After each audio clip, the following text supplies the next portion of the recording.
कहानी की शुरुआत में हम मार्क नाम के एक अमीर और घमंडी बिजनेसमैन को देखते हैं। वो अपने बिजनेस को एक नए मुकाम पर ले जाने के लिए अंटार्कटिका में एक वेडिंग डेस्टिनेशन खोलना चाहता है। इसी मकसद से वो एक प्राइवेट प्लेन से अंटार्कटिका जा रहा होता है। उसके साथ फ्लाइट में 2 और लोग होते हैं, एक वैज्ञानिक फोटोग्राफर लड़की जिसका नाम जिंग है और दूसरी एक रिसर्चर। जिंग एक शांत और गंभीर स्वभाव की लड़की होती है। वो ऑरोरा लाइट्स पर रिसर्च और फोटोग्राफी करने के लिए अंटार्कटिका जा रही होती है। मार्क स्वभाव से अहंकारी होता है और उसे खुद की तारीफ करना बहुत पसंद होता है। वो जिंग से बात करने की कोशिश करता है, लेकिन जिंग उसकी बातों पर ज्यादा ध्यान नहीं देती है। ये लोग आगे बढ़ ही रहे होते हैं कि तभी मौसम अचानक इतना खराब हो जाता है कि आसमान घने अंधेरे में डूब जाता है। तेज बर्फीली हवाओं और खराब मौसम के कारण पायलट का प्लेन पर से कंट्रोल बिगड़ने लगता है। उनका प्लेन बर्फ के एक पहाड़ से टकराने वाला होता है, लेकिन पायलट किसी तरह से प्लेन को निकाल लेता है, मगर प्लेन पहाड़ से थोड़ा सा टकरा जाता है। इस टक्कर के कारण प्लेन के कुछ हिस्सों में आग लग जाती है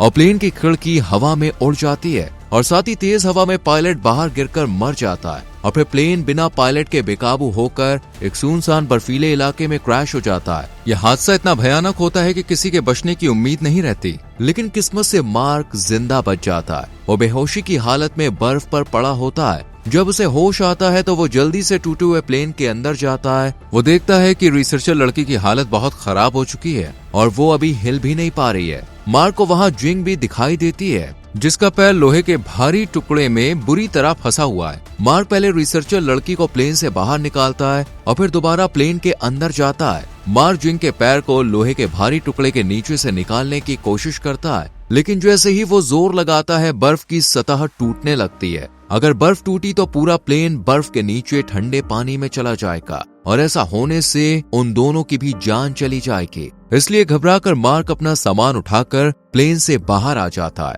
लेकिन जिंग की हालत देखकर उसको बुरा लगता है। वो अपनी जान की परवाह किए बिना फिर से अंदर जाता है और कड़ी मशक्कत के बाद वो जिंग का पैर बाहर निकालता है और फिर किसी तरह जिंग को प्लेन से बाहर निकाल लेता है। ठीक उसी समय बर्फ की सतह टूट जाती है और प्लेन पूरी तरह से बर्फीले पानी में समा जाता है। मार्क और जिंग घायल रिसर्चर के पास आते हैं, लेकिन तब तक वो मर चुकी होती है। ये देखकर दोनों को बहुत दुख होता है। जिंग का पांव टूट गया होता है, जिस वजह से वो अब चल भी नहीं पाएगी। यहाँ चारों तरफ बर्फी बर्फ होती है। दूर दूर तक कहीं भी इंसानों का कोई नामो निशान नहीं होता। यहाँ उनके फोन में सिग्नल भी नहीं आ रहा होता है, जिससे वो किसी को कॉल करके मदद के लिए बुला सके। उन्हें यह एहसास हो जाता है कि शायद कोई भी उन्हें बचाने नहीं आएगा, इसलिए उन्हें खुद ही कोई रास्ता निकालना होगा। अंटार्कटिका की ठंड बेहद खतरनाक होती है, जो किसी भी इंसान के लिए जानलेवा साबित हो सकती है।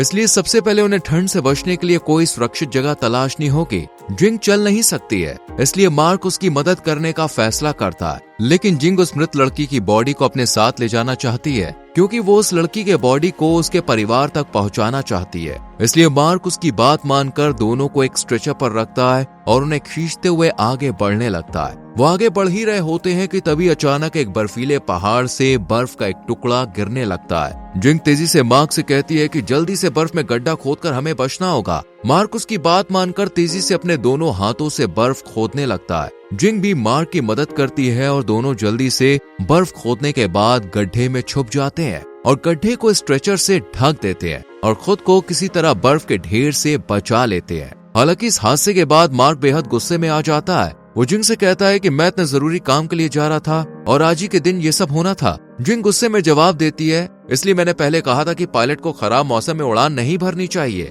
दरअसल जिंग चाहती थी कि वो लोग कुछ दिन बाद सफर करें, क्योंकि उन्हें पहले ही बताया गया था कि अंटार्कटिका में मौसम खराब हो सकता है, लेकिन मार्क ने उसकी बात मानने से इनकार कर दिया। इसलिए जिंग को भी इसी प्राइवेट प्लेन में जाना पड़ता है, क्योंकि कोई भी प्राइवेट प्लेन अंटार्कटिका जल्दी नहीं जाता है। जिंग मार्क से कहती है कि तुमने जिद की थी और अब देखो हम सब फंस गए। अगर तुम कुछ दिन रुक जाते तो शायद पायलट और वो लड़की जिंदा होते। मार्क को ये सुनकर गुस्सा आ जाता है। वो गड्ढे से बाहर आता है और पहाड़ की ऊंचाई पर चढ़कर फोन में मोबाइल नेटवर्क लाने की कोशिश करता है, लेकिन उसे कोई भी सिग्नल नहीं मिलता, जिससे उसे काफी गुस्सा आता है। वो बहुत चीखने और चिल्लाने लगता है। तभी उसका पांव फिसलता है और वो पहाड़ की ऊंचाई से गिर जाता है, लेकिन उसे ज्यादा चोट नहीं लगती। तभी उसे कुछ दूरी पर एक घर नजर आता है। ये देखकर मार्क खुश हो जाता है और जिंग के पास आता है। वो देखता है कि मरी हुई लड़की के पास कुछ गिद्ध थे जो उसे खा रहे थे। उनमें से एक गिद्ध जिंग के पास आकर अपनी चोंच से हमला करने लगता है, लेकिन मार्क जल्दी से जिंग के पास आकर उस गिद्ध को भगा देता है। इसके बाद मार्क जिंग से कहता है कि हम इस हालत में मरी हुई लड़की को अपने साथ नहीं लेके जा सकते, इसलिए हमें इसे यहीं बर्फ में दफना देना चाहिए। जिंग को भी ये सही लगता है, इसलिए मार्क उस लड़की को बर्फ में दफना देता है। फिर वो जिंग को कंधे पर उठाता है और उस घर की ओर बढ़ने लगता है, लेकिन मार्क जिंग को कंधे पर उठाकर ज्यादा दूर तक चल नहीं पाता। अचानक वो बर्फीले ढलान पर संतुलन खो बैठता है और फिसल कर नीचे गिरने लगता है। जिंग भी उसके साथ नीचे गिर जाती है। पहले से ही जिंग का पैर टूटा हुआ था और अब गिरने से उसकी हालत और खराब हो जाती है। जिंग के पाँव में काफी तेज दर्द होने लगता है, जिसके कारण वो बेहोश हो जाती है, लेकिन मार्क हिम्मत नहीं हारता। वो किसी तरह जिंग को उठाकर उसे घर के अंदर ले जाता है। कुछ देर के बाद जिंग का होश आता है। जब वो अपने पैर को देखती है तो उसे एहसास होता है कि उसके पाँव की हड्डी मुड़ चुकी है। कमजोरी और दर्द के बावजूद वो मार्क से कहती है, अगर मेरी पाँव की हड्डी को तुरंत सीधा नहीं किया गया तो मेरी जान भी जा सकती है। ये सुनकर मार्क घबरा जाता है, लेकिन हिम्मत जुटाकर जिंग की मदद करने का फैसला करता है। वो उसके मुड़े हुए पैर को सीधा कर देता है, जिससे जिंग को बहुत दर्द सहना पड़ता है। इसके बाद मार्क घर के बाहर जाता है और वहाँ उसे एक जनरेटर दिखाई देता है। वो उसे तुरंत चला देता है, जिससे घर के अंदर रोशनी जल उठती है और हीटर भी ऑन हो जाता है। जब मार्क घर के अंदर लौटता है तो उसे वहाँ कुछ खाने पीने का सामान, गैस सिलेंडर और अन्य जरूरी चीजें मिलती है। ये देखकर वो बहुत खुश हो जाता है, लेकिन जिंग पैकेट्स की एक्सपायरी डेट देखकर बताती है कि इनमें से कुछ चीजें खराब हो चुकी है। वो कहती है कि यहाँ कोई 2 साल पहले तक रुका होगा और ये उन्हीं का बचा हुआ सामान है। इसके बाद जिंग मार्क को बताती है कि ऑरोरा स्टेशन यहाँ से सिर्फ 20 किलोमीटर दूर है। अगर हम किसी तरह वहाँ तक पहुँच जाएं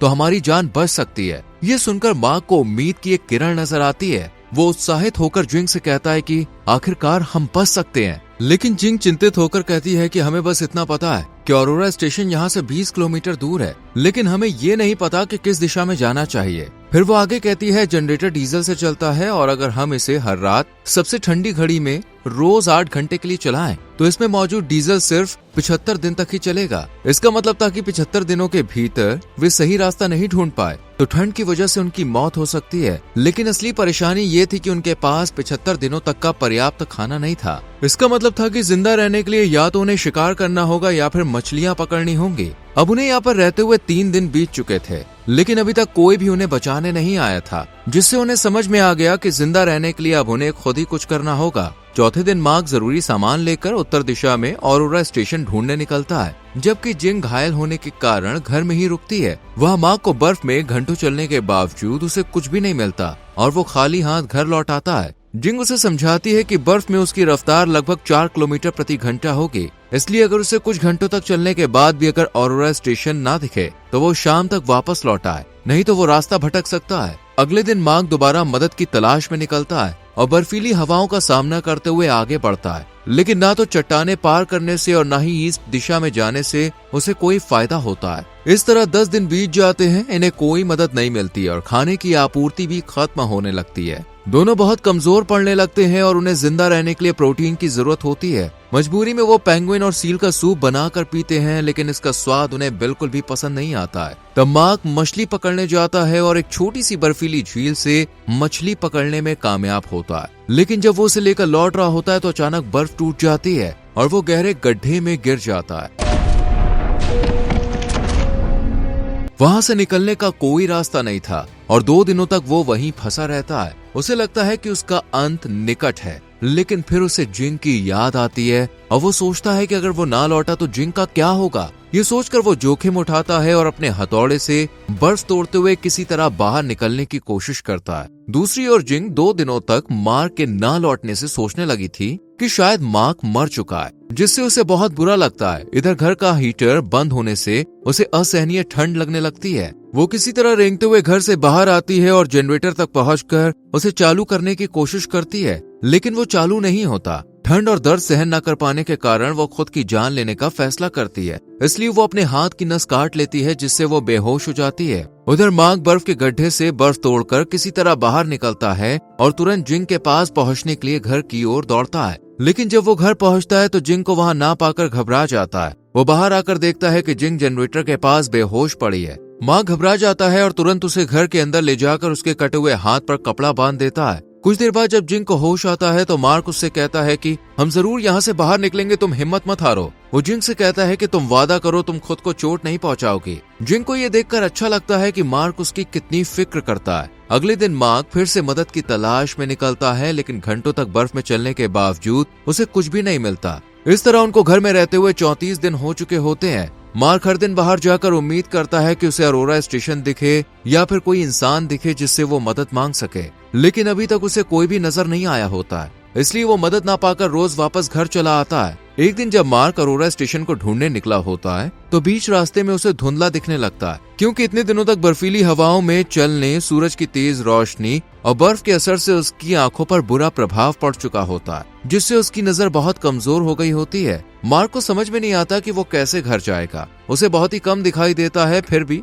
जैसे तैसे वो घर के पास पहुंचता है, लेकिन उसे साफ साफ कुछ भी दिखाई नहीं दे रहा होता है, जिस वजह से उसे घर नजर नहीं आता है। घबराकर वो इधर उधर दौड़ते हुए जोर से चीखते हुए जिंग को बुलाने लगता है।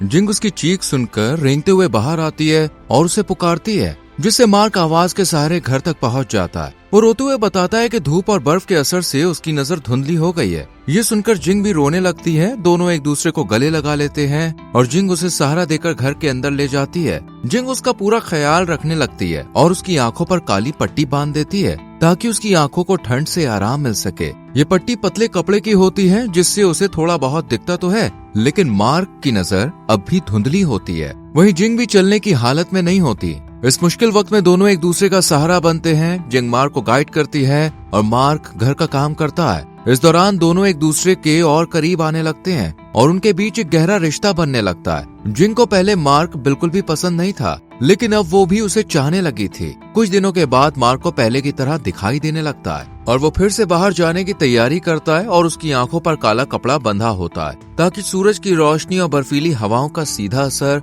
उसकी आंखों पर ना पड़े। इसके बाद मार्क निकल जाता है। मार्क को आगे बढ़ते हुए एक जमी हुई झील में कई मछलियां दिखती हैं, जिन्हें वो देखने लगता है। तभी अचानक बर्फ टूटने लगती है। वो संभलने और भागने की कोशिश करता है, लेकिन बर्फ लगातार टूटती जाती है और आखिरकार वो ठंडे पानी में गिर जाता है।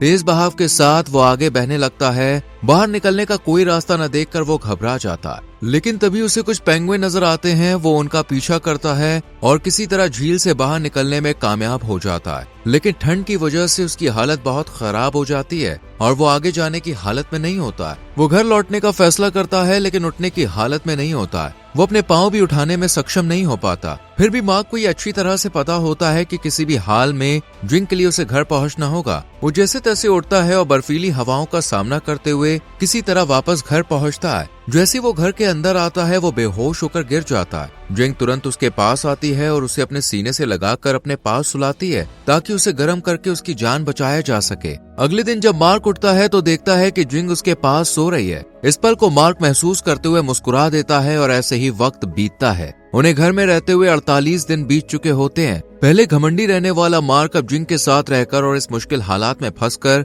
जिंदगी का असली मतलब समझने लगा था। एक दिन मार्क को एक मेटेओराइट मिलता है और वो उत्सुकता से जिंग को दिखाता है, लेकिन जांच करने पर उन्हें पता चलता है कि ये उल्का पिंड नहीं बल्कि इंसानों का ह्यूमन वेस्ट है। ये जानकर मार्क को उम्मीद बनती है कि अगर उस दिशा में आगे बढ़ें जहां से ये मिला है तो शायद उसे मदद मिल जाए। तभी जिंग की नाक से खून बहने लगता है, जिसे देखकर मार्क घबरा जाता है। जिंग मार्क से कहती है कि मेरी बॉडी में विटामिन सी की कमी हो गई है, जिससे मेरी हालत बिगड़ रही है और अगर ऐसा ही चलता रहा तो धीरे धीरे करके मैं मर जाऊंगी। वो मार्क से कहती है कि तुम मेरी चिंता छोड़ो और जल्द से जल्द मदद ढूंढो और यहाँ से निकल जाओ। लेकिन मार्क उसे एक कुर्सी पर बैठाता और कहता है कि चाहे तुम किसी भी हाल में रहो, चाहे तुम मेरे साथ ना भी रहो, हमेशा मैं तुम्हारे साथ रहूंगा और इस दुनिया के अंत तक मैं सिर्फ तुमसे ही प्यार करूंगा। ये सुनकर जिंग भावुक हो जाती है और पहली बार अपने दिल की बात मार्क से कहती है। वो कहती है कि अगर वो जिंदा बची तो हमेशा उसके साथ रहना चाहती है और फिर दोनों रोते हुए गले लग जाते हैं। अगले दिन जब मार्क मदद की तलाश में निकलने वाला होता है तो जिंग उसे रोक कर कहती है कि वो वापस ना आए, क्योंकि वो नहीं चाहती है कि उसकी वजह से मार्क को कुछ भी हो। लेकिन मार्क उसकी बात नहीं मानता और रोज मदद की तलाश में निकलता है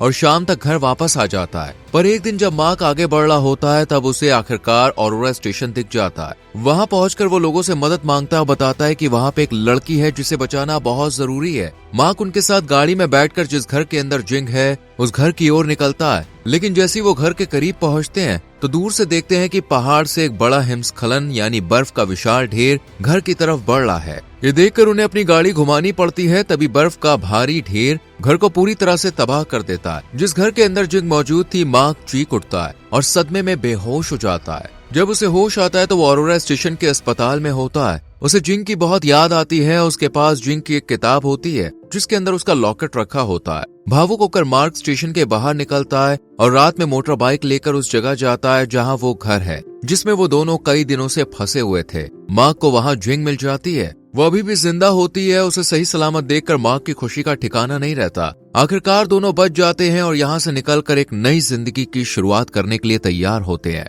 और इसी के साथ फिल्म खत्म हो जाती है। दोस्तों, अगर आप मार्क की जगह होते तो क्या जिंग को अकेला छोड़कर मदद के लिए चले जाते या उसके साथ रहने का फैसला करते? इस पर अपनी राय कमेंट सेक्शन में जरूर दें। वीडियो को लाइक और शेयर करें और चैनल को सब्सक्राइब करके बेल आइकॉन प्रेस करें जिससे आने वाली वीडियोस मिस ना हो। मिलते हैं अगली वीडियो में। Till then, bye bye, take care.